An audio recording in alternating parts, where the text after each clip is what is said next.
Hello, my name is Rima Shammout, and this is my social change project, which will discuss gamification and how to make the learning and teaching of Arabic fun. We've always used language in our civilizations to teach our children and to be productive in our societies. Which language do we use?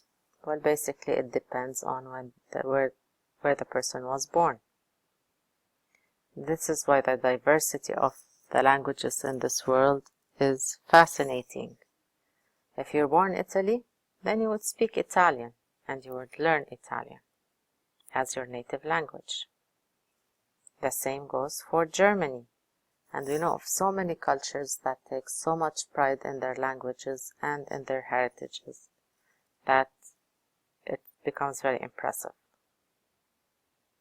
But when it comes to the Arab countries, some of them do not share this pride in their language or in their culture, and they would rather teach their children and communicate in other languages than Arabic, such as English or French.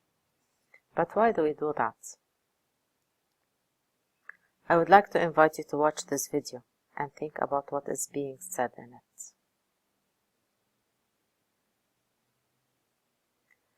As we have seen in the video, most of the children do not like to learn and are not satisfied with the teaching methods of the Arabic language in comparison to other languages such as English. I'm not suggesting that we deny our children the chance at becoming global citizens. After all, we need English since it is the language for business and science and academia. But I also want to emphasize the need for our schools to teach our children their native language. By giving Arabic teachers less professional development experiences, less room on the bulletin boards, less fun resources to use in the classroom, we are marginalizing our language and we are teaching our children that it's okay, your language is not important. What is important is the foreign language. Research has shown that learning a new language rewires our brains, and it makes them more effective at retrieving data. So bilingualism is important. But research has also shown that a language connects the children to their identity and culture and gives them a sense of belonging to their society. If we marginalize our language, we are marginalizing our society and our heritage, and we are giving the children license to find a substitute culture to which they can belong. Sometimes this culture does not agree with our morals or our values, and this creates a conflict inside of the child. To which society or to which culture should I belong? To the one whom I'm affiliated with because I speak that language and I understand it well, or to the culture in which I'm being raised?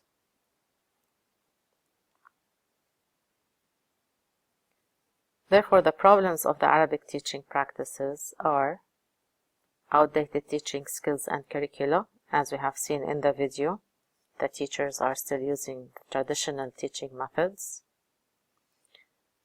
And there's an overemphasis on textbooks, worksheets, rote learning, and memorization.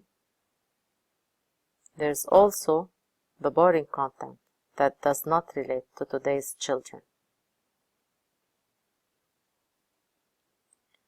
To this problem, I propose a solution, which is gamification. Gamification is not playing games in the classroom. It is using game-like elements to encourage and motivate children to make them more interested in their learning experiences, using game-like elements such as badges, levels, leaderboards, and awards, gives the children the incentive to learn. And gamification has been shown to motivate and engage students in high schools, universities, colleges, as well as employees in work settings. Therefore, there is a need to help our children feel excited and engaged in their learning process of the Arabic language. This will come as a result of updating the teachers' teaching skills and by helping our children understand the importance of social cohesion, which language helps in. And this fulfills one of the criteria that was suggested by Kaufman, Oakley Brown, Watkins, and Lay in their book Strategic Planning for Success, Aligning People, Performance, and Payoff. We have to help people to understand the need, to help them up their performance, and to help them see the payoffs later on. And we have to understand that the payoff here is the society as a whole. So gamification can add to the payoff for the whole society. At the micro level of the social change, we have the students, the teachers, the parents, the department heads, and the principals. If gamification was adopted by the school, the students will feel more engaged and motivated to learn, and this will improve their learning outcomes. This will excite the teachers to try new things. Parents will become happy because their children are doing well at school, especially in their native language. Heads of departments and principals will become satisfied that the children are learning and that the students are investing in their learning experiences. At the macro level of the social change, we have the Ministry of Education and other educational organizations and institutions. The benefits for the macro level is when the school does well because of the adoption of gamification and the students' learning outcomes enhance. The Ministry of Education and other educational institutions and organizations learn from this experience, and they should be encouraged to follow suit and use gamification to enhance the teachers' teaching skills. The mega level of the social change is the society as a whole. When students are happy to use their mother tongue, society as a whole benefits, since the children will feel that they are a community and they will invest in the betterment of this society and in the betterment of their country at large.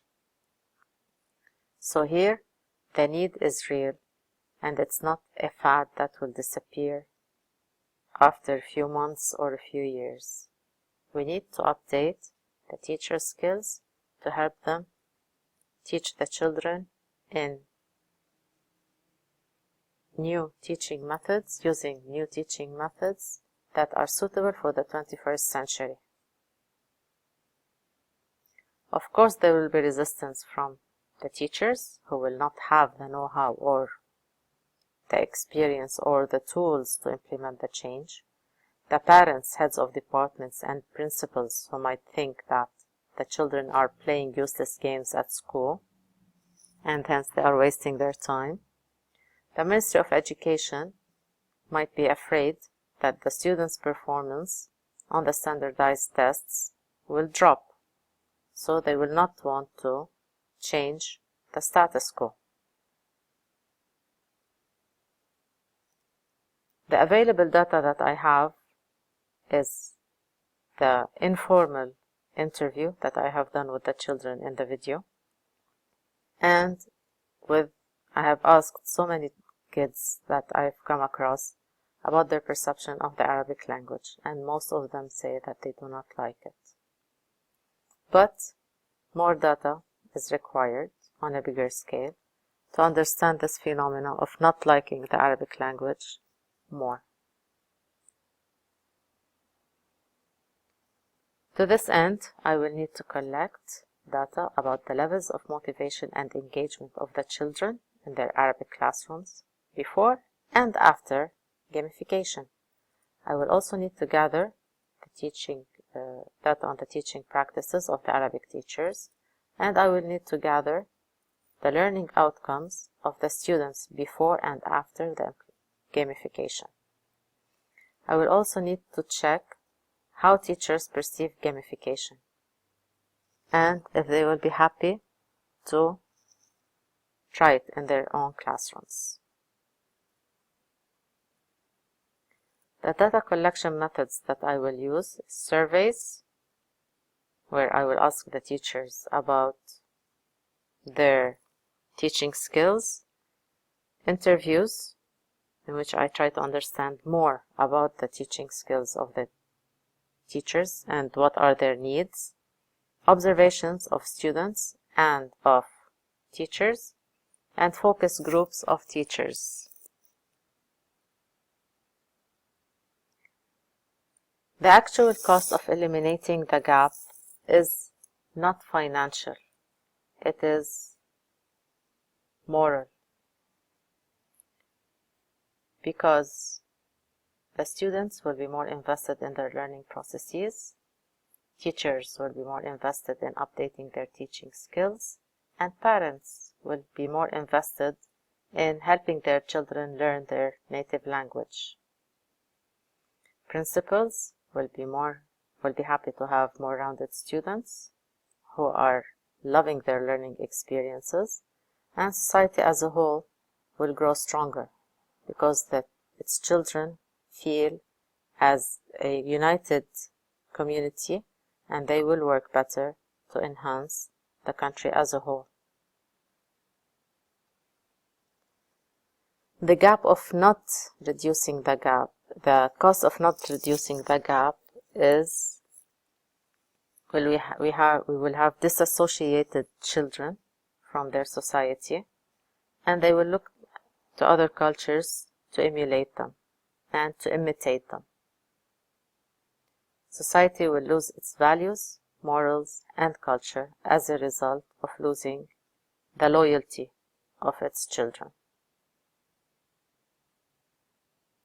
These are some of the research studies that have been done on language and identity, on bilingualism, and on gamification. In conclusion, I believe that gamification can change the learning experiences of Arab children everywhere. Gamification has proven that it works for older children and for adults, even employees in their companies and in other work settings. So imagine how this will work for younger children who already love to play. So the need here is not a fad, and it will not disappear in the future. Children love to play, so let's help them learn better with gamification.